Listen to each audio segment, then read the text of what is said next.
விநாயகர் ஆகவல் 16 தொடங்க இருக்கின்றேன். அவ்வளவுதான். 72 வரிகள்ல ஏற்கனவே நம்ம 65 முடிச்சுட்டோம். 7 வரிகள் தான் இருக்கிறது. அதைத்தான் இன்னைக்கு பார்க்க போறோம்.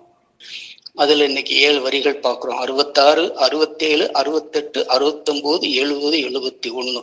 கணு முற்றி நின்ற கரும்புள்ளே காட்டி வேடமும் நீரும் விளங்க நிறுத்தி கூடுமை தொண்டர் குழாத்துடன் கூட்டி 5 கரத்தினரும் பொருள் தன்னை நெஞ்சர கருத்தி நிலையேறி வித்து வித்து தத்துவ நிலையை தந்தனை ஆண்ட வித்தக விநாயக விரை கழல் சரணே அப்படின்னு எழுதுறாரு. கணு முற்றி நின்ற கரும்புள்ளே காட்டி, ஒரு பொருள் இனிக்குது அப்படின்னு சொன்னா என்ன சொல்லுவாங்க? பழங்களை காட்டுவாங்க. மா, பலா, வாழை இந்த மாதிரி காட்டு அது போன்ற இனிப்புடைய இந்த ஆணத்தை தருகின்ற தெய்வமே அப்படின்னு சொல்லி அந்த கடவுளை பற்றி புகழ்ந்து பேசும்போது அதை சொல்லுவாங்க. இந்த இடத்துல அவ்வை பிராட்டி பாருங்க, கரும்பை யூஸ் பண்ணியிருக்காங்க. எப்படி? கணு முற்றி. நீங்க கரும்புல கணுன்னு தெரியுமா உங்களுக்கு? அந்த கரும்புல கணு இருக்கு பாத்தீங்களா? அந்த கணு முற்றி நிக்கணுமா அவ்வை பிராட்டி சொல்றாங்க. ஏன் அந்த கணு முற்றி நிக்கணும் அப்படின்னா, அதாவது அந்த ஒவ்வொரு கணுக்கு இடைவெளி நீண்டு இருந்துச்சுன்னா அந்த கணு நல்லா வளர்ந்துருக்குன்னு அர்த்தமா. ஒவ்வொரு 2 கணுக்களுக்கும் இடையே இருக்கின்ற அந்த வித்தியாசம், கணுக்கள் இல்லாத அந்த கரும்பு எவ்வளவு தூரம் இருக்கோ அந்த அளவுக்கு அந்த கரும்பு ரொம்ப இனிப்பாகவும் விலை அதிகமாகவும் இருக்கும். குறைஞ்ச இடத்துல அப்படி கணு தோண்டிக்கிட்டே இருந்துச்சுன்னா அந்த கரும்பு ருசி இருக்காது. இருக்கும், அந்த கணு இடைவெளியில இருக்கிற கரும்பினுடைய அந்த பகுதி கம்மியா தான் இருக்கும். கணு முற்றி நின்றுச்சுன்னா 2 கணுக்களுக்கு இடையேயும் இடைவெளி ஜாஸ்தியா இருந்துச்சுன்னா அந்த கரும்பு நல்லா விளைஞ்சிருக்குன்னு அர்த்தம். அதை இந்த அவ்வை பிராட்டியார் இந்த இடத்துல நின்று அதுக்கு அர்த்தம் கொடுக்குறாங்க பாருங்க. அந்த கரும்பு இடைவெளியால் இல்லாமல் எவ்வளவு தூரத்துக்கு அதை சாப்பிடுவதற்கு இனிப்பாக இருப்பதோ அதை நம்ம அந்த அளவுக்கு இனிப்பான அந்த ஒரு ஆனந்தத்தை எனக்கு காட்டு அப்படின்னு எதை காட்டுற? அந்த இறைநிலையினுடைய அந்த தன்மையை எனக்கு காட்டுன்னு அர்த்தம் இங்க. அப்ப இந்த இடத்துல இத சொல்லிட்டு அடுத்த வரியில அந்த அம்மா என்ன போடுறாங்கன்னு கேட்டீங்கன்னா, வேடமும் நீரும் விளங்க நிறுத்தி. முதல்ல அந்த வரியில பார்த்துட்டோம் அப்படின்னா நம்ம சொன்னது அதுதான். அந்த செய்தியை கரும்புக்குள்ள எப்படி அது இருக்கிறதோ அதே மாதிரி எனக்கு காட்டு, நீ அருள் புரிய வேண்டுங்கிறதான் முதல் வரி குறிக்கிறது. புரிச்சுக்கணும். கனியினும் கட்டிப்பட்ட கரும்பினும் இனியன் தன்னடைந்தார்க்கே இடை மருதேனே அப்பர் பாடியிருக்காரு. கனியில நல்ல எல்லா கனியும் சுவையாதான் இருக்கும். ஆனா கட்டிப்பட்டு முதிர்ந்து நின்று சுவை தரக்கூடியது கரும்பு ஒண்ணுதான். தன்னடைந்தார்க்கிடை மருதேனே, எவ்வளவு பெரிய வார்த்தை! அந்த மாதிரி நிலையை அறிந்து அந்த அனுபவத்தை, அந்த இனிமையான அனுபவத்தை அடைந்தவர்கள் என்ன பண்ண, தன்னை அடைந்து விட, அந்த சிவனை அடைந்து விடுவார்கள் அப்படிங்கிறது அப்பர்களுடைய அந்த வாக்கு. வேடமும் நீரும் விளங்க நிறுத்தி. இந்த வேடமும் நீரும் விளங்க நிறுத்தி அப்படின்னா, எப்பவுமே பாருங்க சிவனடியார்கள் வேடம் தரித்திருப்பார்கள். அவங்கள பார்த்தாலே தெரிஞ்சிடும். இந்த இடத்துல வேடமும் நீரும் விளங்க நிறுத்தி அப்படின்னா தனித்தனியா பதவுரை பார்த்தோம்னா, வேடமும்னா உத்ராட்சை மாலை அணிந்த அடியார்கள், அவர்களுடைய திருவேடம்னு அதுக்கு பொருள். நீரும்னா திருநீர், அவங்க உடம்பில் பூசி இருக்கின்ற அத்தனை திருநீர்களினுடைய நிலைகளையும் வேடமும் நீரும் விளங்க நிறுத்தினா, உலகினில் விளங்கி நிலவரச் செய்து நீ சொல்லுகின்ற அந்த காரியம் எப்படி அந்த கரும்பினுள்ளே இனிமையாக இருக்கின்ற அந்த நிலை இருக்கிறதோ, விளைந்த கணுக்களுக்கு இடையே இருக்கிறதோ, அதே மாதிரி இந்த வேடம் தரித்த அந்த சிவனடியார்களுக்கும் அவர் பூசி இருக்கிற அந்த திருநீருக்கும் உள்ள அந்த தன்மையை, அந்த பேரானந்தத்தை, அந்த இன்பத்தை எனக்கு விளங்க, இந்த உலகம் அறியும் அவளுக்கு எனக்கு விளங்க நிறுத்தி நீ உதவி செய்ய வேண்டும் விநாயக பெருமானே, அதை எனக்கு செய்யும் சொல்லிதான் இந்த கரும்பை காட்டி இதை கேட்கிறாங்க. மெய்ஞானத்தால் மலத்தன்மை அகன்று வெள்ளிய அருள் ஒளி நிறைந்து சிவத்தன்மை அடைதலை உணர்த்துகிறது திருநீரு சின்னத்து சொல்றேன் நான். சரி, 3வது வரியை பார்ப்போம். கூடுமை தொண்டர் குழாத்துடன் கூட்டி. இத பதவுரை பார்த்தோம்னா, கூடும்னா எல்லாம் ஒரு கூட்டமாக கூடி இன்பம் உறுகின்ற நிலைன்னு அர்த்தம். கூடும்னா கூடி இன்பம் உறும். மெய்த்தொண்டர்னா மெய்யடியார்கள். இந்த இடத்துல மெய்யடியார்கள் என்பது சைவ சித்தாந்தத்தில் சேர்ந்த அந்த நாயன்மார்கள். குலாத்துடன் கூடி அவர்களுடைய கூட்டத்துல என்னையே சேருங்குது இந்த அம்மா. அவை பிராட்டியர் என்ன சொல்றாங்கன்னா, கூட்டுமை தொண்டர் குலாத்துடன். இந்த நாயன்மார்கள் இருக்காங்களே, எவ்வளவு பேர், 63 நாயன்மார்கள் இருக்கிறார்கள்.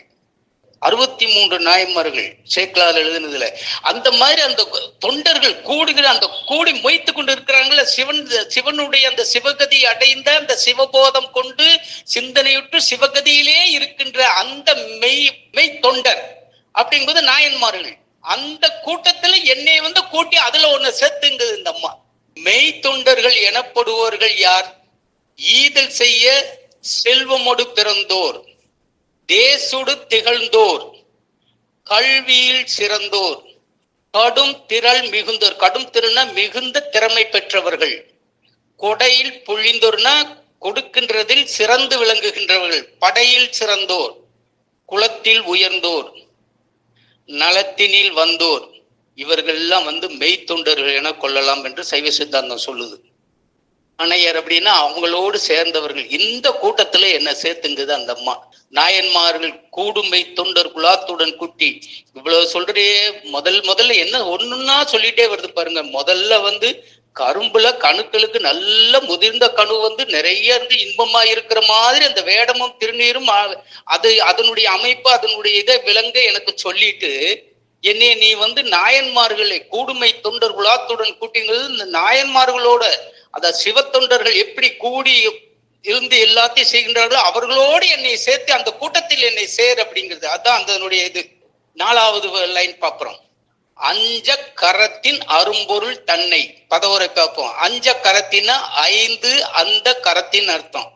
கரத்தின் அப்படின்னாலே எழுத்துகள்னு அர்த்தம். இந்த இடத்துல 5 கரம் 5 எழுத்து அப்படி போகுதான். அது என்னன்னு தெரியும். நமச்சிவாயங்கிறதா அதான் 5 எழுத்து. அஞ்ச கரத்தின் அதான் அந்த நமச்சிவாயங்கிறது. அதனுடைய அரும்பொருள் தன்னை அதில் அடங்கி இருக்கிற அந்த 5 எழுத்தில் என்கின்ற அந்த நம சிவாயம் என்கின்ற அதில் அடங்கி இருக்கின்ற அரிய பொருள் நுட்பங்களை, அந்த நுட்பங்களை எனக்கு சொல்லி எனக்கு கொடு அப்படிங்குது. அதாவது ஆன்மா மறைப்பை நீங்கி மும்மலம் அகன்று தானேய ஆனால் வகர அருளை எய்தி சிவத்தை சார்ந்து வீடு பேறு அடைதல்.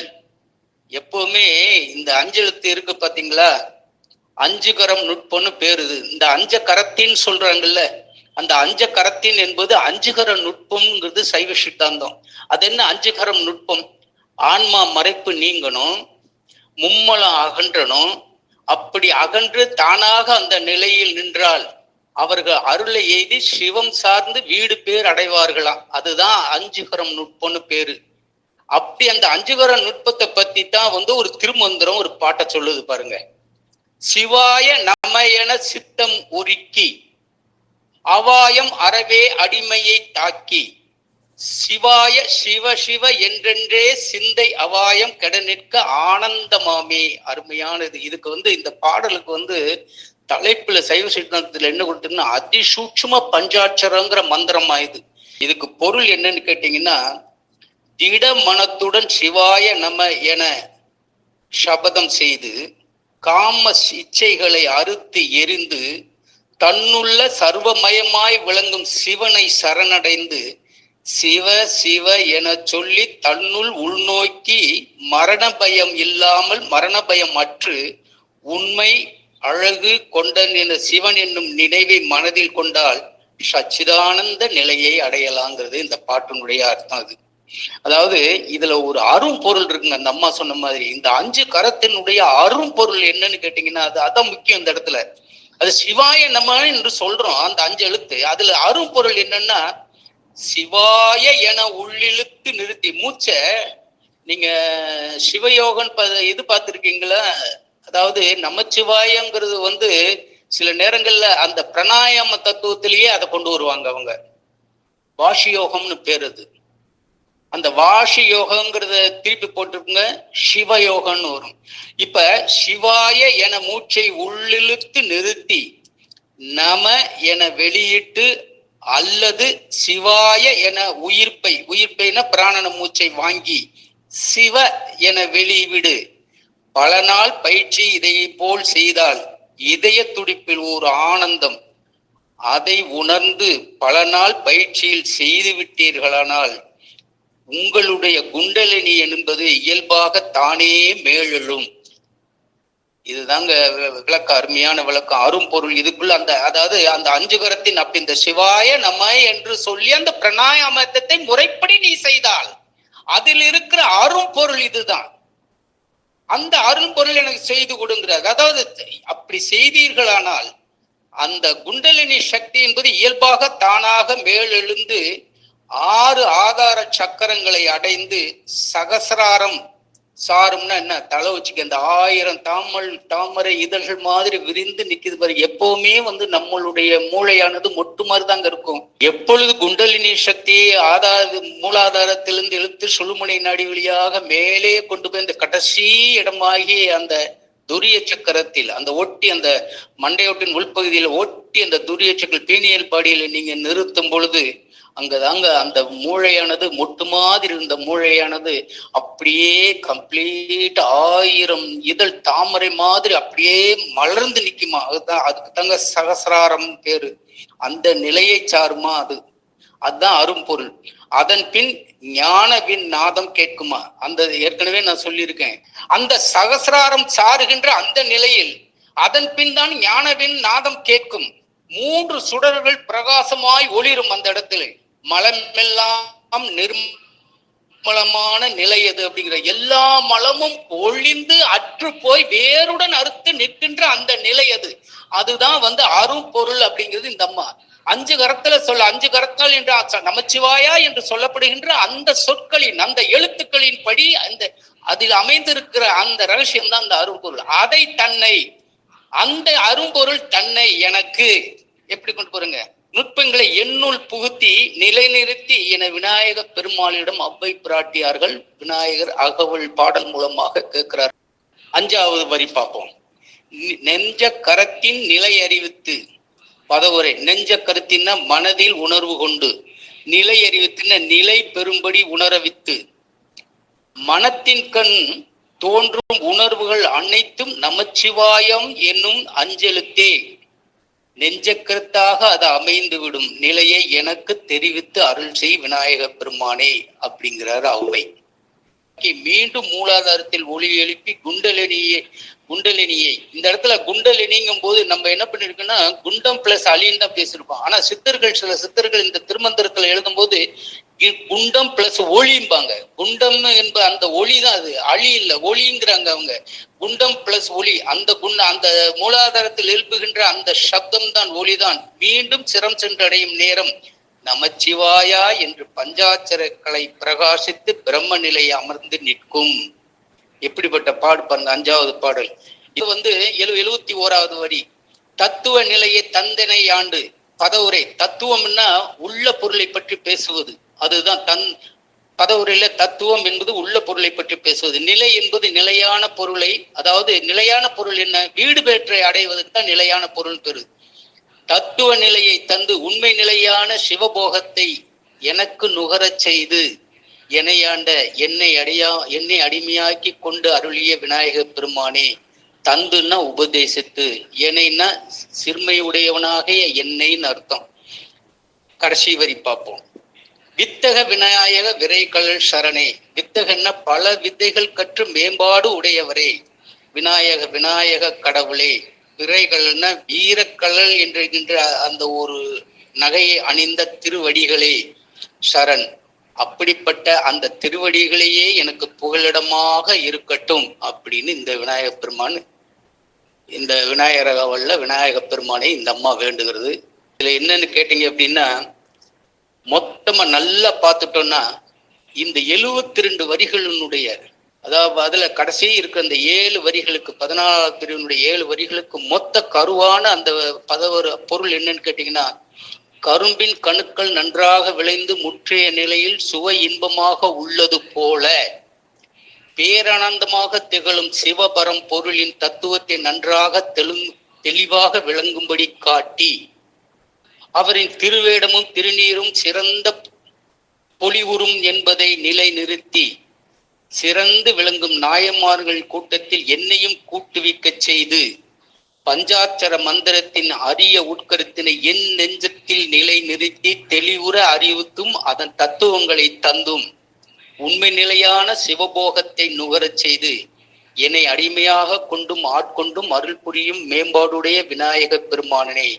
வீரக்கழலை என்ற அந்த அணியை அணிந்த திருவடிகளில் பணிந்து சரணடைகின்றேன். அதுவே எனக்கு புகலிடமாக இருக்கட்டும்.